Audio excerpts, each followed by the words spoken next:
धीरे बोलो, कोई सुन ना ले। ये बात हम सबके कानों में पड़ी होगी और हमारे मुंह से भी निकली होगी, लेकिन सोचने की बात यह है कि ये वाक्य कब कब हमारे मुंह से निकलता है और कब कब हमारे कानों में पड़ता है, क्योंकि ऐसे कम ही गुप्त राज होते हैं जो हम दूसरों के कानों में पड़ने नहीं देना चाहते। अक्सर परिवार में अशांति का कारण हम स्वयं ही होते हैं।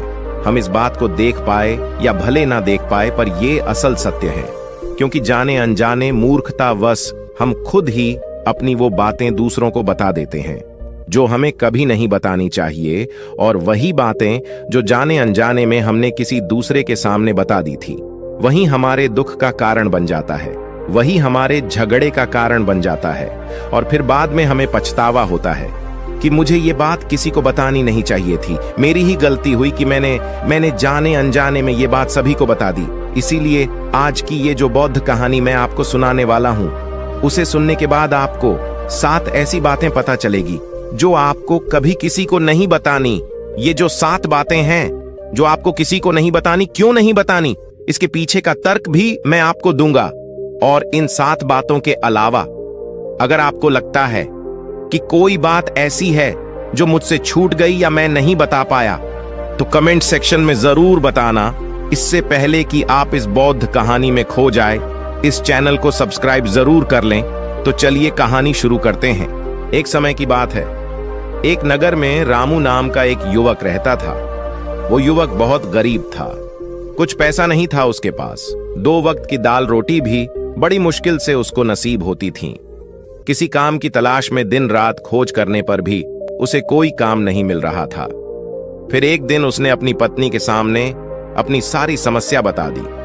उसने अपनी पत्नी को कहा कि मैं जिस जगह भी काम मांगने के लिए जाता हूं, तो हर कोई मुझे यह कहकर काम नहीं देता कि हमारे यहां काम की जरूरत नहीं है।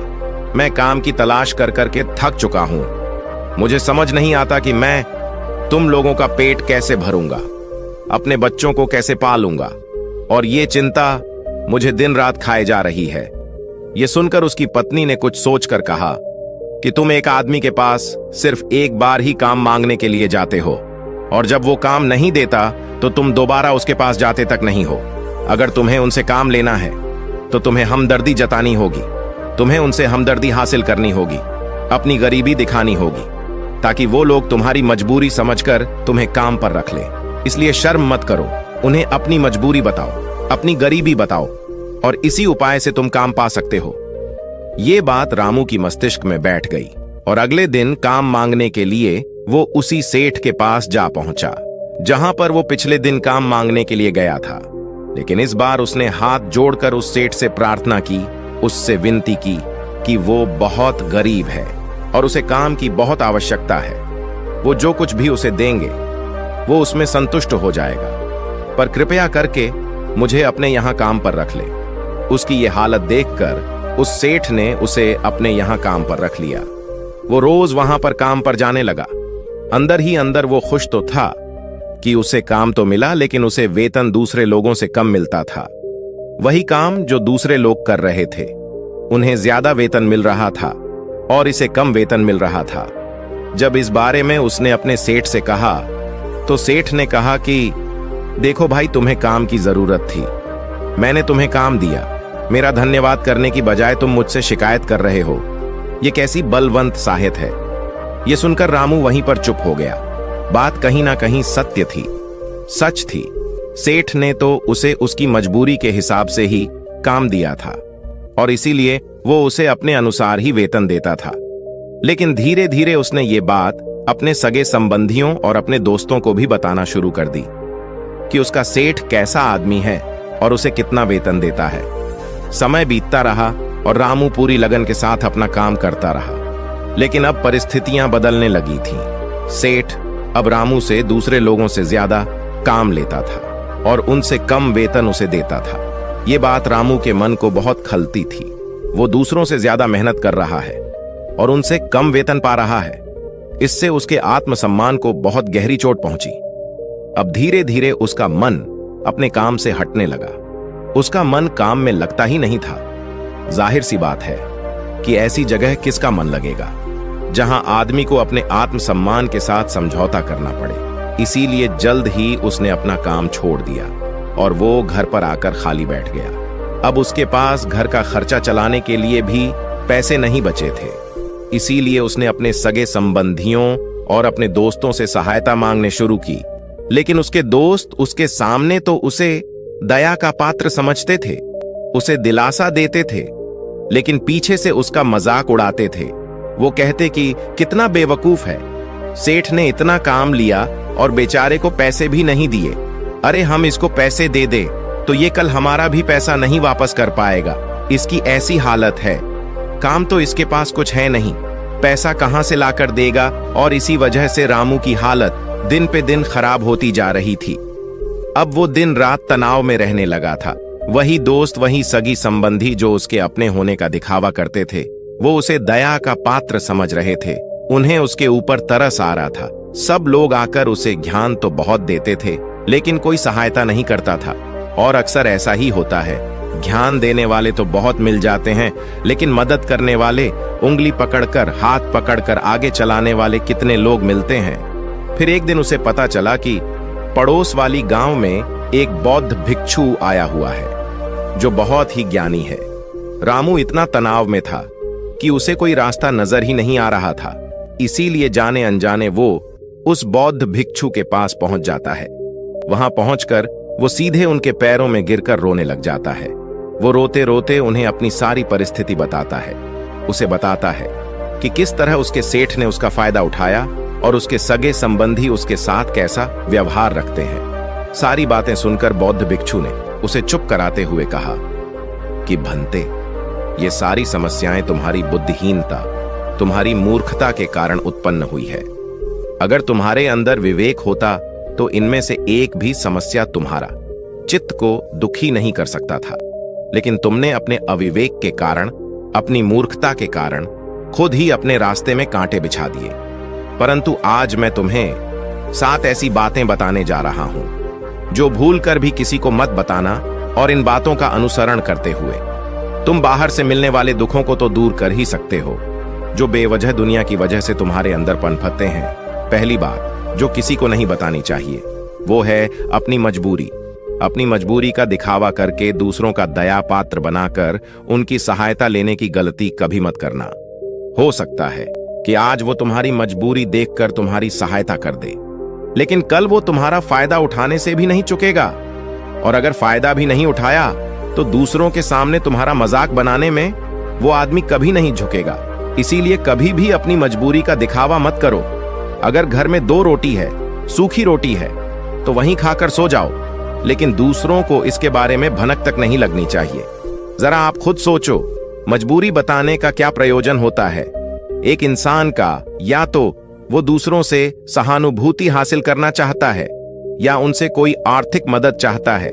लेकिन अगर दोनों ही परिस्थितियां आप देखें तो दूसरा आदमी आपका फायदा उठाने से नहीं चुकेगा, और अगर वो फायदा नहीं भी उठाएगा तो अपनी नजर में तो वो आपको मूर्ख ही समझेगा, बेवकूफ समझेगा, और दूसरों के सामने आपका मजाक तो जरूर बनाएगा। इसीलिए अपनी मजबूरी के बारे में कभी किसी को मत बताना।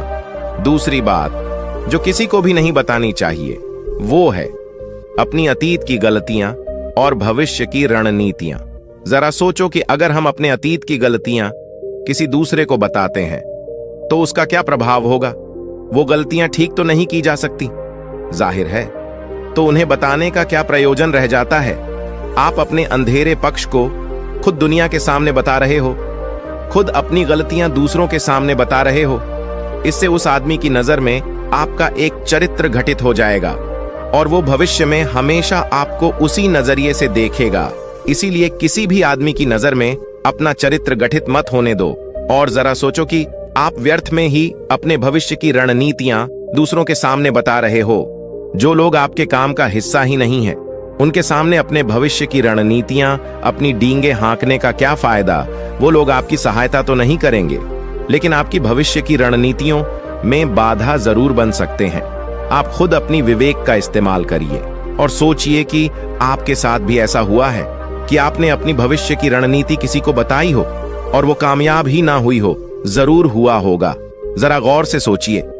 तीसरी बात जो किसी को नहीं बतानी चाहिए वो है अपने घर की बातें, जो भी हमारे घर के अंदर आपस में बातचीत होती है, हमारे माँ बाप के साथ, हमारी पत्नी के साथ, हमारे बच्चों के साथ, वो बातें परिवार तक ही सीमित रहनी चाहिए। अगर आप इन बातों का दूसरों के सामने ढिंढोरा पीटते हो तो दूसरों को आपके घर में घुसने का एक मौका मिल जाता है और वो इसका फायदा उठाने से कभी नहीं चूकेंगे। वो आपके परिवार के सदस्यों को आपसे दूर लेकर जाने की कोशिश करेंगे। अक्सर ऐसा होता है, हम समाज में देखते हैं कि हम अपने घर के झगड़ों को कम करने के लिए उन झगड़ों को अपने पड़ोसियों और दूसरे सगे संबंधियों को देते हैं, लेकिन इससे आपको सहायता कभी नहीं मिली होगी, बल्कि आपके घर की लड़ाई झगड़े और ज्यादा बढ़ गए होंगे। और वो जाहिर है, वो बढ़ेंगे अगर आप अपने माँ बाप की बात दूसरों को बताएंगे तो आपकी माँ बाप को बुरा लगेगा। यही कि हमारा बेटा हमसे बताए बगैर दूसरों को ये बातें बता रहा है, इसीलिए अपने घर की बातें और अपने घर की लड़ाई झगड़े किसी के सामने मत बताना। अगली बात जो मैं आपको बताने जा रहा हूं, जो किसी को नहीं बताने चाहिए, वो सुनने पर बहुत अजीब लग सकती है, लेकिन उसका सत्य भी मैं आपको एक तर्क के माध्यम से दूंगा। मैं कहता हूं कि अपनी आमदनी किसी को मत बताना। अब अपनी आमदनी ना बताने के पीछे क्या प्रयोजन हो सकता है? जरा सोचिए कि आप अपनी आमदनी अपने दोस्तों को बता देते हैं, तो जब आपके दोस्तों को जरूरत पड़ेगी तो वो सिर्फ आपको ही याद करेंगे, क्योंकि उनको पता है कि अगर आपकी आमदनी ज्यादा अच्छी है तो आप ही उनकी मदद कर सकते हैं, और इसीलिए ज्यादा लोग आपसे सहायता मांगेंगे। और जब आप उनकी सहायता नहीं करेंगे तो वो सोचेंगे कि इस आदमी के पास पैसे हैं, मेरी सहायता कर सकते हैं, लेकिन ये सहायता कर नहीं रहा है, और इसीलिए आपकी आमदनी आप दोनों दोस्तों के बीच एक झगड़े का कारण हो सकती है। कम आमदनी होगी तो लोग मजाक उड़ाएंगे, और ज्यादा होगी तो सहायता मांगेंगे, तो अपनी आमदनी बताने का कोई प्रयोजन नहीं है। अगली बात जो मैं आपको बताने वाला हूं, उसे अपनी घाट बांध लेना और किसी को ये बात मत बताना।